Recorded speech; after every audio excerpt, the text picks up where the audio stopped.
അസ്സലാമു അലൈക്കും വറഹ്മത്തുള്ളാഹി. ബിസ്മില്ലാഹിർ റഹ്മാനിർ റഹീം. അള്ളാഹുവാണ് ജീവികൾക്ക് ആഹാരം നൽകുന്നത് എന്ന കാര്യമാണ് കഴിഞ്ഞ ആയത്തിൽ പറഞ്ഞത്. ഇനി അള്ളാഹുവാണ് 6 ദിവസം കൊണ്ട് ആകാശഭൂമികളെ സൃഷ്ടിച്ചത് എന്നും അതിനു മുമ്പ് അവൻ്റെ അധികാര കേന്ദ്രം വെള്ളത്തിന് മുകളിലായിരുന്നുവെന്നും പറയുന്നു. ഇങ്ങനെ ഒരു പ്രപഞ്ചം സൃഷ്ടിച്ച് അതിൽ മനുഷ്യർക്ക് സ്വതന്ത്രമായി പ്രവർത്തിക്കാൻ അവസരം നൽകിയിട്ടുള്ളത് മനുഷ്യരിൽ ആരാണ് തൻ്റെ കർമ്മങ്ങൾ ശരിയാം വണ്ണം ചെയ്യുന്നത് എന്ന് പരീക്ഷിക്കാൻ വേണ്ടിയാണ് എന്നും പറയുന്നു. എന്നാൽ കാര്യങ്ങൾ ഇങ്ങനെയൊക്കെയാണെങ്കിലും സത്യനിഷേധികളോട് മരിച്ചതിന് ശേഷം പരലോകത്ത് വീണ്ടും ഒരു ജീവിതമുണ്ടാവുമെന്ന് മുന്നറിയിപ്പ് നൽകുമ്പോൾ ആ പറയുന്നതൊക്കെ ആഭിചാരത്തിൽപ്പെട്ടതാണ് എന്ന് അവർ മറുപടി പറയും. ഇക്കാര്യങ്ങളാണ് ഇന്ന് പഠിക്കുന്ന 7ാമത്തെ ആയത്തിൽ പറയുന്നത്. വഹുവല്ലദീ ഖലഖസ് സമാവാതി വൽ അർള ഫീ 6 അയ്യാമിൻ വകാന അർശുഹു അലൽ മാ ലിയബ്ലുവകും അയ്യുകും അഹ്സനു അമലാ വലഇൻ ഖുൽത ഇന്നകും മബ്ഊസൂന മിൻ ബാദിൽ മൗതി ലയഖൂലന്നല്ലദീന കഫറൂ ഇൻ ഹാദാ ഇല്ലാ സിഹ്റും മുബീൻ. വഹുവല്ലദീ ഖലഖസ് സമാവാതി വൽ അർള, അവൻ തന്നെയാണ് ആകാശങ്ങളെയും ഭൂമിയെയും സൃഷ്ടിച്ചതും അവനാണ് ജീവികൾക്ക് അന്നം നൽകുന്നത് എന്ന് കഴിഞ്ഞ ആയത്തിൽ പറഞ്ഞതിൻ്റെ തുടർച്ചയായി കൊണ്ട് പറയുകയാണ്. അവൻ തന്നെയാണ് ആകാശങ്ങളെയും ഭൂമിയെയും സൃഷ്ടിച്ചതും. ഫീ 6 അയ്യാമിൻ, 6 ദിവസം കൊണ്ട്. അള്ളാഹു 6 ദിവസം കൊണ്ട് ആകാശങ്ങളെയും ഭൂമിയെയും സൃഷ്ടിച്ചു എന്നത് ഖുർആനിൽ വിവിധ സന്ദർഭങ്ങളിൽ ആവർത്തിച്ച് പറഞ്ഞിട്ടുള്ളതാണ്. അതിൻ്റെ വിശദീകരണം ഇതിനു മുമ്പ് സൂറത്ത് യൂനുസ് 3ാമത്തെ ആയത്തിലും അതിനു മുമ്പും ഇക്കാര്യം വന്നപ്പോൾ പറഞ്ഞതാണ്.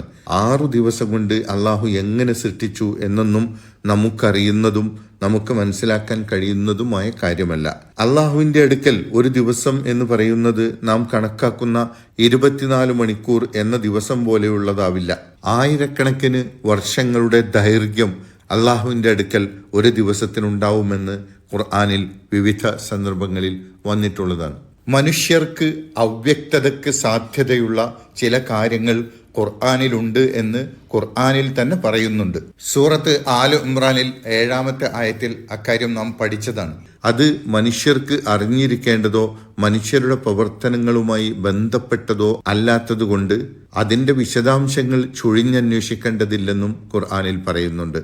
അക്കൂട്ടത്തിൽപ്പെട്ടതാണ് ഈ പറഞ്ഞത്. അപ്പോൾ ഇവിടെ എങ്ങനെയാണ് അത് സംഭവിച്ചത് എന്ന് മനുഷ്യൻ ചൊഴിഞ്ഞന്വേഷിച്ചിട്ട് കാര്യമില്ല. മറിച്ച് ഇതൊക്കെ സൃഷ്ടിച്ചത് അള്ളാഹുവാണ്. സൃഷ്ടിച്ച പ്രപഞ്ചം നിങ്ങളുടെ മുമ്പിലുണ്ട് താനും. അതിനെക്കുറിച്ച് ചിന്തിക്കുകയും അതിൽ നിന്ന് അള്ളാഹുവിൻ്റെ സൃഷ്ടി വൈഭവം മനസ്സിലാക്കി അവന് കീഴ്പ്പെട്ട് ജീവിക്കുകയും ചെയ്യാനാണ് ഇക്കാര്യമൊക്കെ പറയുന്നത്. ഈ സൃഷ്ടിപ്പ് നടത്തിയ അള്ളാഹു തന്നെയാണ് പരലോകത്ത് മറ്റൊരു ജീവിതം ഉണ്ടാവുമെന്ന് നിങ്ങളോട് പറയുന്നതും.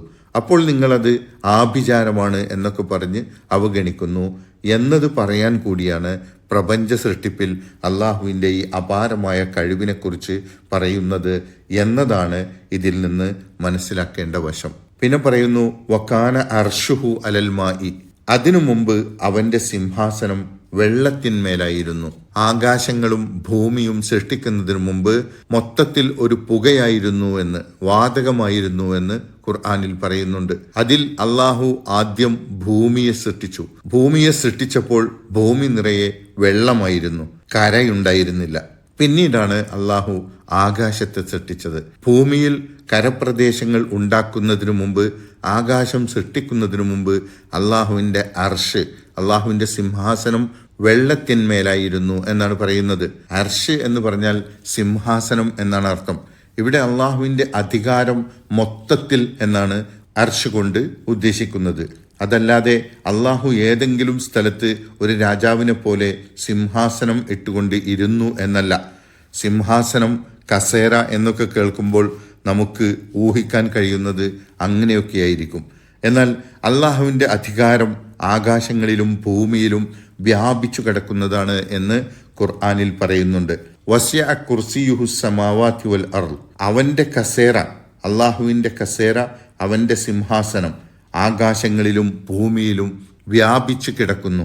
അപ്പോൾ ഇവിടെ പറയുന്നത് ആദ്യത്തിൽ ആകാശവും ഭൂമിയും ഒന്നും ഇല്ലാത്ത സമയത്ത് ഭൂമി ഉണ്ടാക്കുകയും ഭൂമി ഉണ്ടാക്കിയ ശേഷം ഭൂമിയിലൊക്കെ വെള്ളമായിരുന്ന സമയത്ത് അള്ളാഹുവിൻ്റെ അധികാരം വെള്ളം മാത്രമുള്ള ഭൂമിയിലായിരുന്നു എന്നാണ്. തുടർന്ന് പറയുന്നു, ലിയബുലുവക്കും അയ്യുക്കും അഹ്സനു അമല, നിങ്ങളിൽ ആരാണ് നന്നായി കർമ്മങ്ങൾ ചെയ്യുന്നത് എന്ന് പരീക്ഷിക്കാൻ വേണ്ടിയാണിത്. ഈ പ്രപഞ്ചം സൃഷ്ടിക്കുകയും ജീവികൾക്ക് ആഹാരമൊരുക്കുകയും ചെയ്തിട്ട് അള്ളാഹു മനുഷ്യനെ ഭൂമിയിൽ പ്രവർത്തന സ്വാതന്ത്ര്യം നൽകി നിയോഗിച്ചത് ആരാണ് സൽക്കർമ്മങ്ങൾ ചെയ്യുന്നത് എന്ന് പരീക്ഷിക്കാൻ വേണ്ടിയാണ്. മനുഷ്യന് നൽകപ്പെട്ട സ്വാതന്ത്ര്യം ഉപയോഗിച്ച് നല്ലത് ചെയ്യുന്നത് ആരാണെന്നും തിന്മ ചെയ്യുന്നത് ആരാണെന്നും അള്ളാഹു ഈ ലോകത്ത് പരീക്ഷിക്കുന്നു എന്നതാണ് ഇതിലൂടെ അള്ളാഹു ഉദ്ദേശിച്ചത് എന്ന് മനുഷ്യരെ അറിയിക്കുകയാണ്.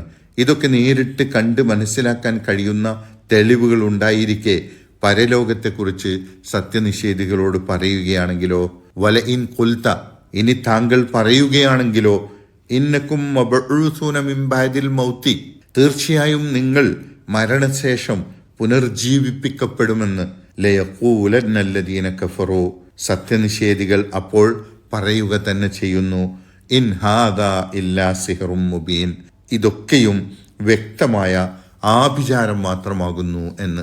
സിഹ്ർ എന്നാൽ ആഭിചാരം, മാന്ത്രിക വിദ്യ എന്നൊക്കെയാണല്ലോ. ആഭിചാരവും മാന്ത്രിക വിദ്യയുമൊക്കെ അടിസ്ഥാനമില്ലാത്ത, ഒട്ടും യാഥാർത്ഥ്യമില്ലാത്ത കാര്യങ്ങളാണ്. അതുപോലെ നബി സല്ലല്ലാഹു അലൈഹി വസല്ലം അവരോട് പറഞ്ഞുകൊണ്ടിരിക്കുന്ന, മുന്നറിയിപ്പ് നൽകിക്കൊണ്ടിരിക്കുന്ന ഈ കാര്യങ്ങളൊക്കെ അടിസ്ഥാനമില്ലാത്ത ആഭിചാരമാണ് എന്നാണ് അവർ മറുപടി പറയുക എന്നാണ് പറയുന്നത്. അല്ലാഹു സുബ്ഹാനഹു വ തആല നമ്മെ അനുഗ്രഹിക്കുമാറാകട്ടെ. അസ്സലാമു അലൈക്കും വറഹ്മത്തുള്ളാഹി വബറകാതുഹു.